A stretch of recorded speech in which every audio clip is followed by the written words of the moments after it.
जय हिंद aspirants, I Ruby Thakur welcome you to SSB crack exams channel. आज मैं आई हूँ आपसे बात करने एक नए टॉपिक पर and that is related to G7 summit. हम जानते हैं हाल ही में प्राइम मिनिस्टर मोदी जी ने फिर से तीसरी बार शपथ ली है for the prime minister of India. Done. तो लोकसभा इलेक्शंस अभी हमारे खत्म हुए हैं एंड अपनी इस ओथ टेकिंग सेरेमनी के बाद this is their his first international trip and वो गए हैं इटली बेसिकली अटेंड करने के लिए G7 summit.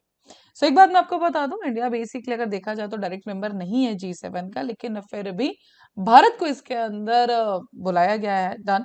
This is the 11th participation of India in this particular summit. और बात करें अगर मोदी जी की, तो ये उनकी खुद की this is the 5th participation. तो चलिए जानेंगे आज के पूरी वीडियो लेक्चर में कि ये G7 समिट है क्या, भारत के लिए इसकी क्या इंपॉर्टेंट सिग्निफिकेंस है और इस समिट के मेन मुद्दे क्या रहेंगे।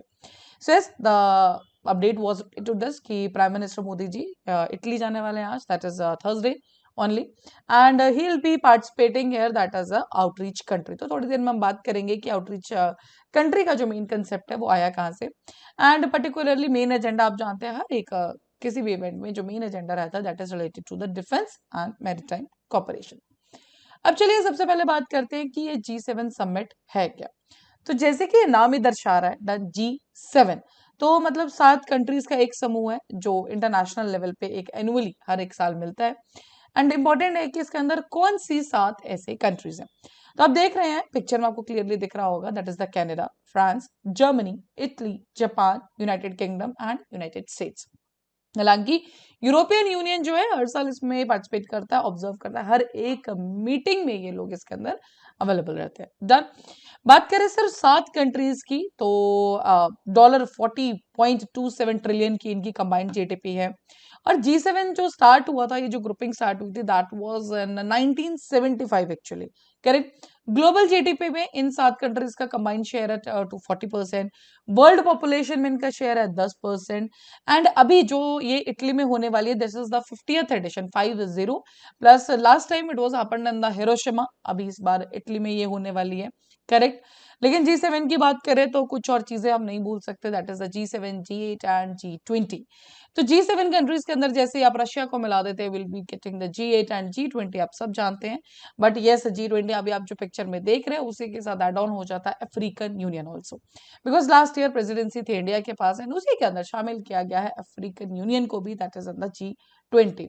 G7, G8, G20 basically countries का समूह ही है ये। G7 हमने अभी बात करी, G8 हमने रशिया को ऐड करके बात किया, एंड उसके बाद आप देख सकते हैं Turkey, Brazil, South Korea, Mexico, then China, Indonesia, Saudi Arabia, Australia, India, South Africa, ये सब ऐड होकर बनाते हैं G20 plus African Union is the new entry to this particular group. Correct.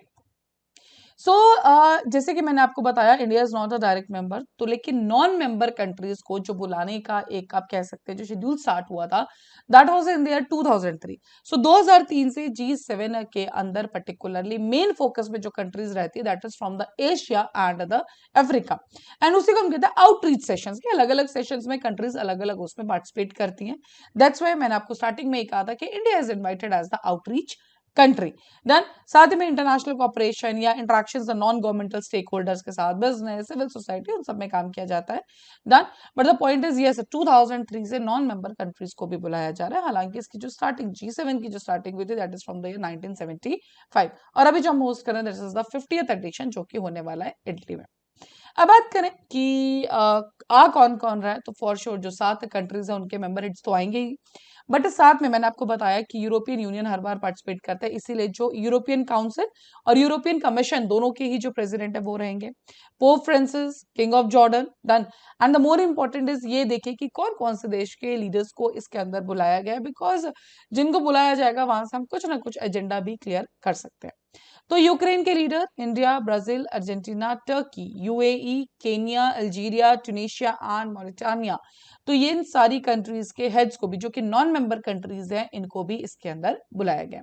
Secretary General of United Nations and for sure head of the World Bank, IMF, ADB, that is the African Development Bank, and OECD जो कि Organization for Economic Cooperation and Development, इनके जो heads है इनको भी इसके अंदर बुलाया गया.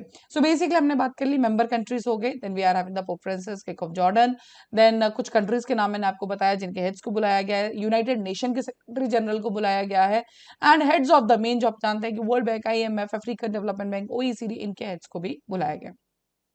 अब नाउ थोड़ा सा बात करते हैं कि मेन हमारा इस G7 समिट के अंदर एजेंडा किस चीज के रिलेटेड रहेगा. तो सबसे पहले अगर बात करें तो एजेंडा है हमारा रिलेटेड टू अफ्रीका. कहीं ना कहीं इटालियन जो प्राइम मिनिस्टर है जॉर्जिया मेलोनी, उनके लिए अफ्रीका बहुत एक इंपॉर्टेंट पार्ट है. देखा जाए तो वो चाहती हैं कि इटली जो है एक as a clean energy link बने between the European Union and Africa, and इसीलिए वो अफ्रीका के अंदर बहुत सारी जगह इन्वेस्ट करना चाहते हैं. फॉर एग्जांपल इंफ्रास्ट्रक्चर के अंदर, डेवलपमेंट के अंदर, एनर्जी के अंदर. तो इस पर्टिकुलर टाइम पे जो हमारा उनका एक कमेटी प्लान भी है डन. सो बेसिकली उनका जो focus area that is towards the Africa. Personally अगर इटली के ऊपर बात करें तो उनके लिए बहुत ज्यादा इंपॉर्टेंट है, बिकॉज आप देख सकते हैं इन्वेस्टमेंट्स के बहुत सारे एक जरिए कह सकते हैं. डन. एक इटली जो है रोल प्ले कर सकता है बहुत अच्छा यूरोपियन यूनियन और इनके बीच में एनर्जी, क्लीन एनर्जी लिंक बनाने के लिए. सो इस दैट्स वाई जो मेन एजेंडा हमारा रहेगा, तो सबसे पहले जिस पर हमने बात की that was the Africa. Done. दूसरा जो है हमारा that is the climate change. ये G7 की बात नहीं है, आप किसी भी एजेंडा को ले लीजिए, जी जो हमारा क्लाइमेट चेंज है ये इस पर्टिकुलर टाइम पे बहुत ही ज्यादा इंपॉर्टेंट है. आप कोई थीम ले लीजिए, कोई भी सेक्टर ले लीजिए, बिकॉज सबसे ज्यादा इस टाइम पे जो वर्ल्ड वाइड सफर किया जा रहा है, जो वर्ल्ड वाइड इशू है that is only the climate change.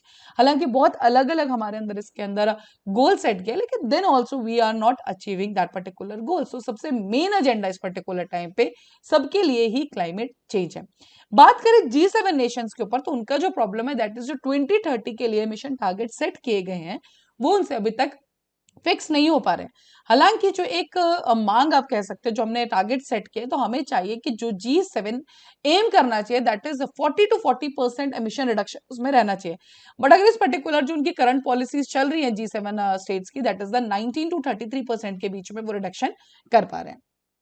Now the next is the middle east, और जैसे ही मिडल ईस्ट का नाम आता है तो सबसे पहले याद आता है गाजा कन्फ्लिक्ट को. एंड जब बात आता है गाजा कन्फ्लिक्ट की, तो यस नो डाउट ऐसा नहीं है, स्टेप्स लिए भी गए हैं.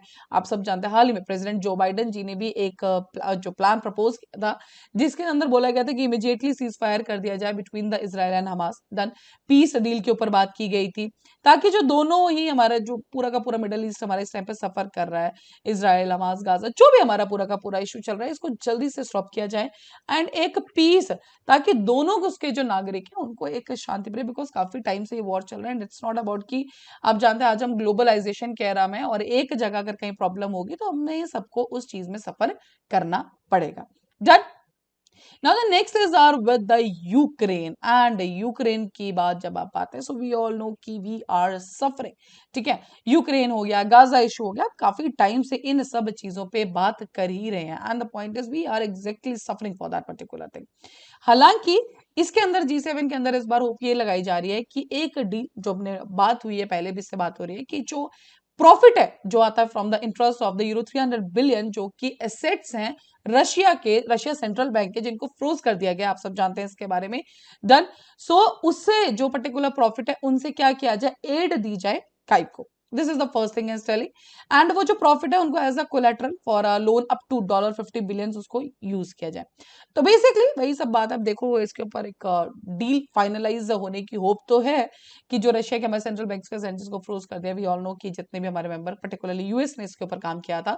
डन. तो उसके बाद ये अब फाइनल ये है कि ये उन्हीं का जो प्रॉफिट है by the interest whatever we get from there, then उनसे क्या है एड दी जाए खाइव को. Then now the next is the biggest issue जो पर्टिकुलरली है माइग्रेशंस का. आप सबको याद होगा रुआंडा डिपोर्टेशन बिल जो कि यूके ने पास किया था. डन. सिमिलरली इटली के अंदर भी ये बहुत बड़ा प्रॉब्लम है, ये जो इलीगल माइग्रेशन होती है. डन. सो मेलेनी ऑलरेडी जो है उन्होंने स्ट्रिक्ट मेजर्स लिए हैं इस पर्टिकुलर चीज के लिए. डन. बट फर्दर ऑल्सो अभी this is the also main agenda, ताकि पर्टिकुलर अफ्रीकन नेशंस के साथ उनको एग्रीमेंट्स उसके ऊपर बात की जा रही है। तो माइग्रेशन वाला जो इशू है that is also very important because UK was also suffering from this particular thing only and उसके बीच में हमारा रवांडा डिपोर्टेशन बिल भी आया था। सिमिलरली मेलेनी भी ऐसा एक सिमिलर एग्रीमेंट चाहते हैं विद अल्बानिया, ठीक है, कि मैनेज माइग्रेंट्स को मैनेज करने के लिए। Now next and the last is the Indo Pacific and economic security. तो अगर आप जितने भी हमने मेंबर कंट्रीज की बात की तो इन सब में से सिर्फ एक जापान जो है वो इस पर्टिकुलर एरिया का मेंबर है, इंडो पैसिफिक एरिया। एंड इस पर्टिकुलर टाइम पे जो भी इंडो पैसिफिक के चल रहा है, we know that what China is doing done. So उसी पर्टिकुलर चीज के ऊपर ये this is also the main thing which have to be seen. इसके ऊपर भी कुछ पॉलिसीज ताकि कैसे प्रॉपरली एंगेज के, बिकॉज इसके अंदर सबसे बड़ा जो प्रॉब्लम क्रिएटर है that is the China only and it's not about Japan. आप जब जानते हैं फिलीपाइंस हो गए, everyone is struggling with them, but G7 में सिर्फ एक जापान एक ऐसा मेंबर है जो वहां का पार्ट भी है, done, the only country which G7 member है इसके पर्टिकुलर टाइम पे, बाकी सबके तरह। तो एक चैलेंज जो कि हमेशा चाइना उनके सामने रखता है एक्सपेंशन के लिए, बिकॉज चाइना का हमेशा से रहता है ये टेरिटरी भी हमारी है, वो टेरिटरी भी हमारी है, डन। सो उस पर्टिकुलर चीज की वजह से yes this will be also the focus area for this particular जो हमारा समिट चल रहा है, G7 summit. So I hope you all are clear with एक ब्रीफ आइडिया कि क्या क्या हमारा मेन एजेंडा रहेगा। ना बात करते हैं कि भारत इसमें क्यों इनवाइट किया गया है, ऐसा क्या सिग्निफिकेंस है इंडिया का। तो सबसे पहली बात है कि yes we are the 5th largest economy, done. And अगर हम भारत की जीडीपी की बात करें तो जो उसके ऑलरेडी प्रेजेंट मेंबर्स हैं उनके भी 3 मेंबर्स हैं, हमारी ज्यादा जीडीपी है, France, Italy, Canada, done. So इसलिए पर्टिकुलरली अगर इतनी strong and we all know कि फास्टेस्ट ग्रोइंग इकोनॉमी भी हमारी। Second is G20 presidency and we all know that G20 presidency जब इंडिया ने होस्ट की थी that was a great success, correct.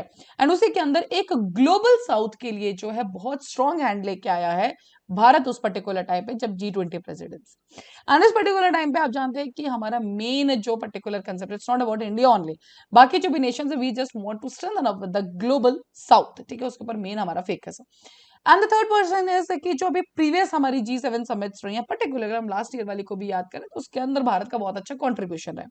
For example जो पिछला हमारा रहा है दैट इज वो जो हिरोशिमा में हुआ था G7 समिट, उसके अंदर 3 प्लेनरी सेशंस जो कि भारत ने एड्रेस किए थे। पहला it was the multiple crisis, climate resilience and the global peace. So ये 3 प्लेनरी सेशंस है जिसमें पीएम मोदी जी ने पार्टिसिपेट किया था। और उसी के अंदर इंडिया का जो कॉन्ट्रीब्यूशन आया था, सबसे पहले बात करेंगे लाइफ के ऊपर। लाइफ क्या है? Lifestyle for the environment. उनका बोलने का मतलब ये था कि एनवायरमेंट को बचाने के लिए, क्लाइमेट चेंज को बचाने के लिए हमें थोड़ा सा अपना लाइफस्टाइल को उसके हिसाब से ढालना पड़ेगा। Point means we have to change our lifestyle. उसके अंदर बहुत सारी ऐसी हैबिट्स है जिनको हम चेंज करके भी लाइफस्टाइल को जो एनवायरमेंट को हम कंजर्व कर सकते हैं। Next was the international year of millets. हम जानते हैं कि बहुत ही मिलेट्स जो है एक ऐसी चीज है जो हाई इन न्यूट्रिएंट्स है, बट द पॉइंट है सबसे बेस्ट पार्ट ये है कि उनको क्लाइमेट स्पेसिफिक, ऐसा नहीं है कि इतना रेनफॉल चाहिए, वो ड्राई एरियाज में या किसी भी जो पर्टिकुलर एरिया में वो ग्रो कर सकती है। सो इस पर्टिकुलर टाइम पे क्या था कि मिलेट्स को मेन फोकस एरिया पे रखा गया कि जितना ज्यादा हो सके मिलेट्स को अपनी डेली रूटीन में इंक्लूड करें, डन। ताकि जो क्या है कि जो कुछ क्रॉप्स है जिनके लिए स्पेसिफिक हमें टेम्परेचर रेनफॉल चाहिए उन सबसे हम थोड़ा सा हट सके, done. And other ancient grains international research initiative, आप जानते हैं महर्षि इनिशिएटिव है, वो भी एक इंडिया की देन है। फुल फॉर्म एक बार देख लीजिए, millets and other ancient grains international research initiative. So that was also, और ये सब चीजें आती हैं Hiroshima action plan for resilient global food security, जो कि लास्ट ईयर 2023 में जब G7 समिट चल रहा था हिरोशिमा के अंदर, उसी के अंदर ये सब चीजें बात की गई थी।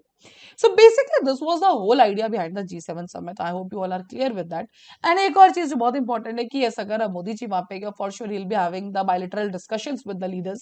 देन प्राइम मिनिस्टर जो है इटली की मेनली, उनके साथ ऑफ कोर्स उनके डिस्कशंस हैं, बट फॉर श्योर जो बाकी हमारे हेड्स उनके साथ भी मीटिंग्स रखी जाएंगी, correct. So this was done. So that was for this particular update. अभी आपके स्क्रीन पे है एसएसबी इंटरव्यू के कोर्सेज, तो हर महीने हमारे बैचेस बैठते हैं, यू कैन ज्वाइन। साथ ही we are having the courses for NDA सीरीएस AFCAT, you can enrol in this particular courses.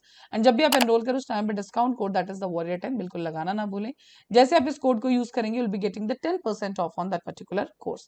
So that's all for the day. Thank you so much for watching this video lecture. जय हिंद, जय भारत। अगर आप एक defence aspirant हैं और SSB interview, NDA, CDS, एफकेट जैसे exams के लिए प्रिपेयर कर रहे हैं तो आप एसएसबी क्रैक एग्जाम्स के कोर्स को चेक करना ना भूलें। आप हमारी लर्निंग एप्लीकेशन को गूगल प्ले स्टोर से भी डाउनलोड कर सकते हैं।